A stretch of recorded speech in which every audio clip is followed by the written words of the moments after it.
Lava, esi sveicināts novembrī, un man priekšā tavs horoskops, tajā kopīgi ielūkosimies. Lavam ir tāds interesants planētu izvietojums, ka Mars ir apstājies 4. mājā. Un ko tad tas nozīmē šajā mēnesī? Tad tur viņš būs līdz 24. novembrim, un tas nozīmē, ka Lava kārto šo mēnesi vai no attiecības, vai savu māju.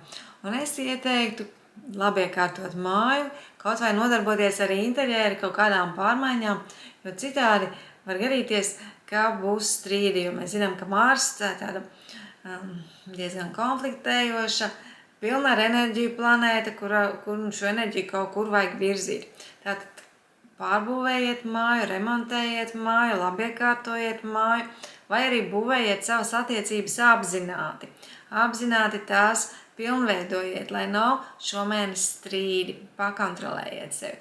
Sākot ar 8. datumu, Venēra ieiet 3. mājā. Un te nu ir labi komunicēt ar radiem, draugiem, paziņām, kaimiņiem, labi rīkot kaut kādus tuvus izklaides braucienus ar tādu māksliniecisku kultūras ievirzi. Te var būt arī kaut kādi romantiskie izbraucieni, ļoti labi ar mīļoto cilvēku, divatā kaut kur doties. Darbam kā nojaušat, šis mēnesis ir mazāk piemērots. Bet darba lietas tomēr turiet kārtībā. Varat ko darīt darbā, varat veidot jaunus sakars, varat, ja jums ir jāuzstājas, tad pēc 10. datuma dariet to. Un noteikti vairāk šomēnes veiksies tiem, kuriem ir intelektuāls darbs. Un sākot ar 20. tātad labi ir apmeklēt masieri. Varat to principā darīt arī jau no mēneša sākuma, tad, kad mums Mars ir 4. mājā. Pēdējā dekādē labi darbs veiksies komandā.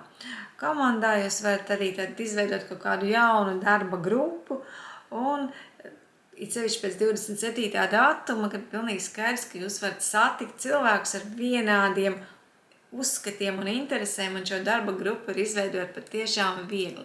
Lai jums patiesi arī veicas šajā mēnesī. Tā, visu labu!